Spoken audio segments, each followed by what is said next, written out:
भगवान बिरसा मुंडा, एक आदमी का नाम, वो भी 23 साल की उम्र में अपने देश में पहली बार हुआ है।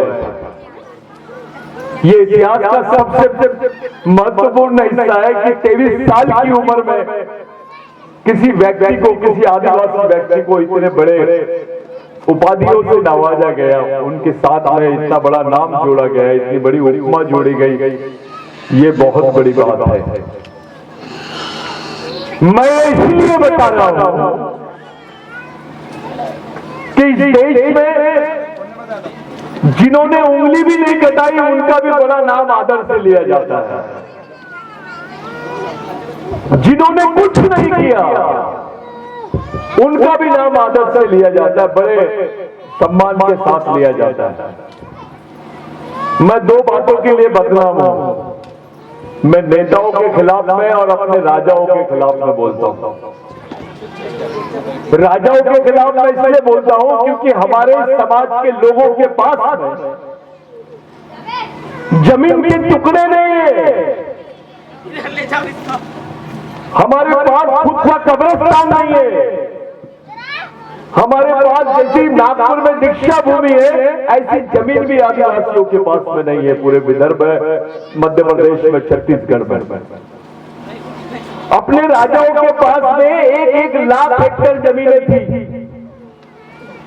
1 लाख हेक्टेयर जमीनें होना एक राजा के पास मामूली बात नहीं है।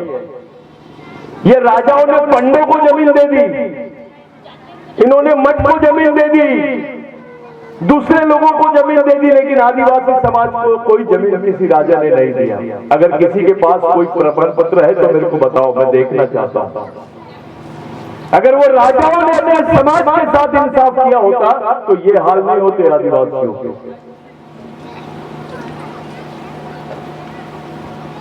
उन्होंने भी आदिवासी समाज के बारे में नहीं सोचा।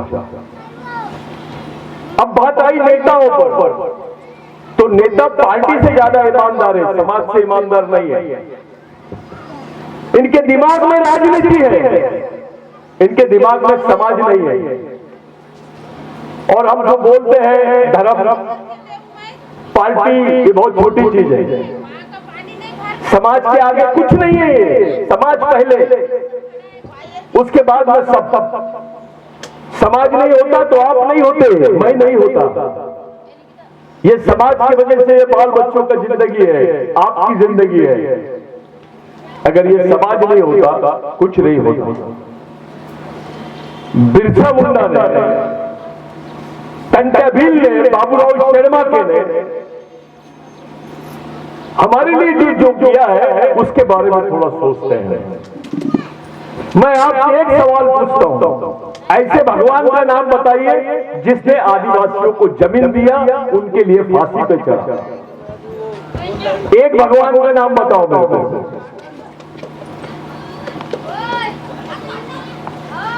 जिसने आदिवासियों को जमीन छीन के वापस किया है और समाज के लिए फांसी के तख्ते पे लटक गया है, ऐसे भगवान का नाम बताओ मेरे को।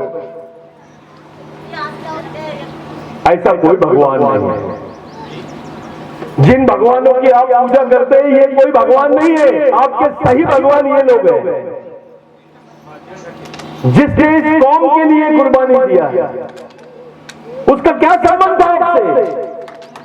ये शहीदों का क्या संबंध था तुम्हारे से? इन्होंने कोई जात नहीं देखी, इन्होंने कोई धर्म नहीं देखी, केवल समाज के खातिर हंसते हंसते फांसी के तख्ते पे लटक गए।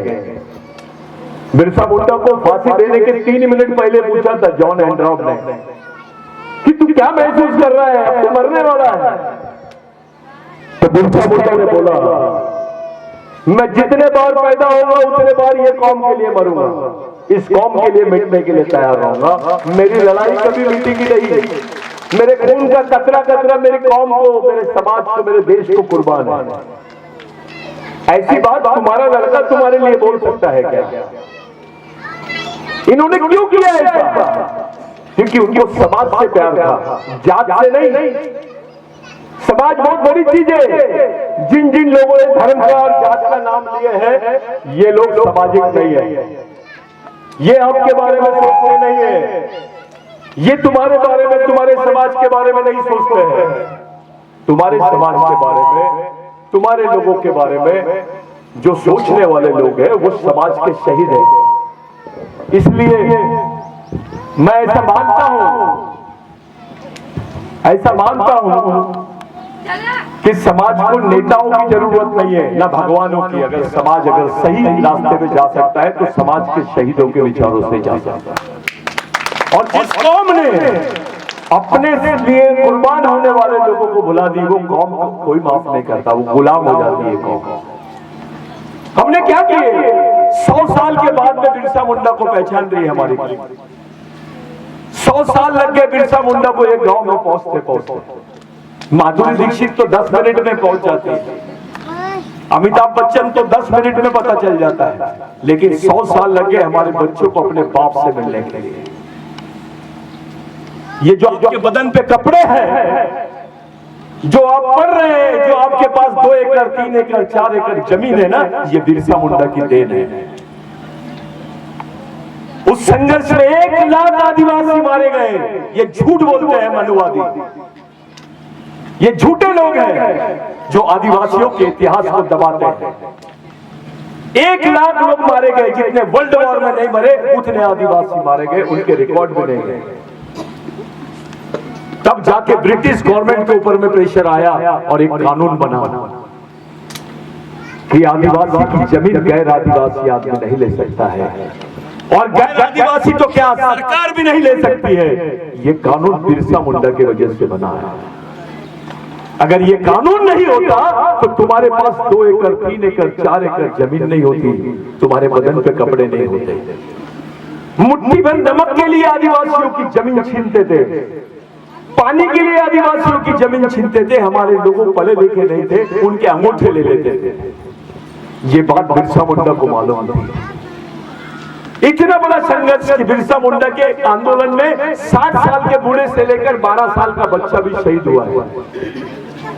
अभी आप लोग पुलिस में देखते हैं, महिलाओं को पुलिस में भर्ती करते हैं।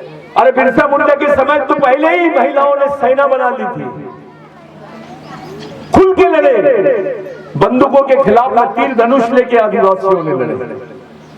बिरसा मुंडा का संघर्ष इसलिए महत्व रखता है हमारे लिए क्योंकि जिनके बदन पे कपड़े नहीं है, जिनके पेट में रोटी नहीं है, ऐसे लोगों ने क्रांति की है।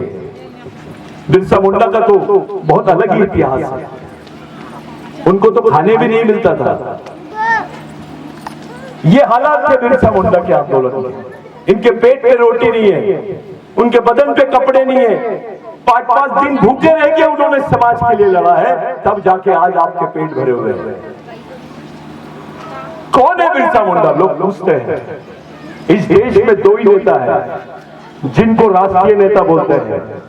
एक है महात्मा गांधी और दूसरे हैं परम पूज्य डॉक्टर बाबा साहब अम्बेडकर। लेकिन ये दोनों ने बिरसा मुंडा के आंदोलन से प्रेरणा ली। ये बात हमको बताया नहीं जाता है। अरे डॉक्टर बाबा साहब अम्बेडकर को तो हमने भंडारा से इलेक्शन हरा दिए थे। डॉक्टर बाबा साहब अम्बेडकर भंडारा से, महाराष्ट्र के भंडारा से इलेक्शन लड़े थे और हार गए थे।